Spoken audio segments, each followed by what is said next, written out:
Hey everybody, it's Marc Saltzman here for Sync. I thought what we would do today is two things. One, we're going to take a look at the brand new Samsung N310 netbook, which is my favorite netbook of 2009, and I'll tell you why. But also discuss the pros and cons of a netbook versus a notebook. A lot of people, they sound the same, they look the same, those words, but and the devices themselves also look very similar. So how do you differentiate between a netbook and a notebook? So let's start off with that, and then we're going to look at this in a moment.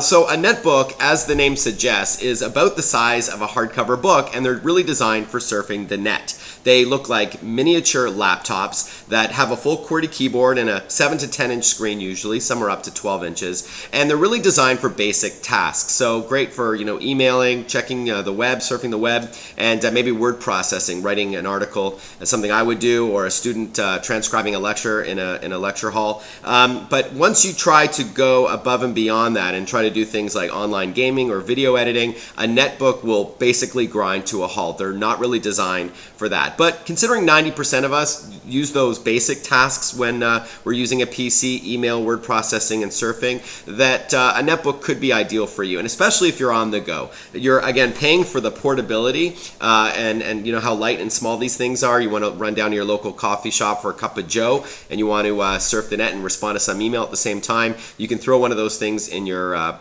purse or in a small bag, and you're good to go. Whereas a laptop could be up to 10 pounds if it's, let's say a desktop replacement. So the pros of a netbook are that they're relatively affordable, some as low as $250. They're small and lightweight, and they have wireless connectivity, so you can surf the internet in a hotspot. The cons are that they're not as powerful as a laptop. A lot of people make that mistake, and they have what's called buyer's remorse because they want it to do everything the laptop does, but it doesn't, so then they want to return it.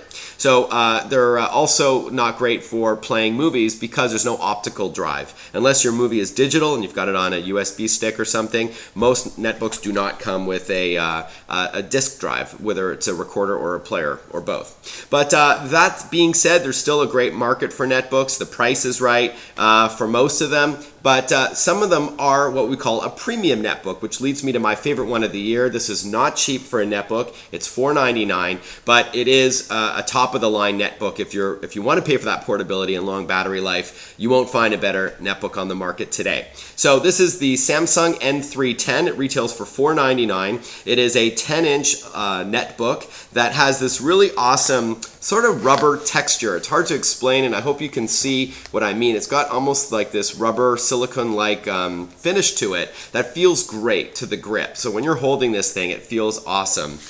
So if you're in a retail store that sells netbooks, make sure you go and you check it out. It also has exceptional battery life. So we're talking up to 10 hours. Samsung says 9.9 hours, but depending on what you're using it for, of course, if you're doing anything that requires a lot more power, then it's going to eat the battery up faster. But if you're just doing word processing, then it's great.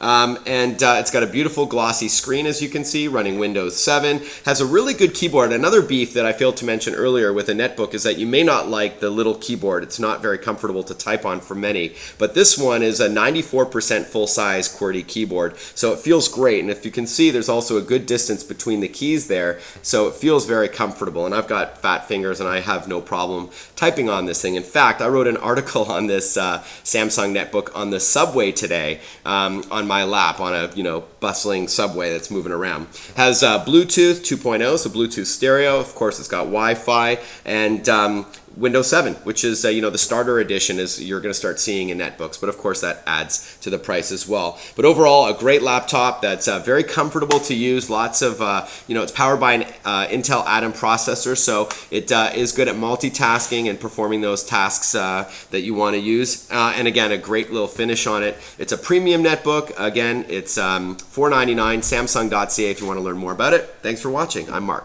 Cheers.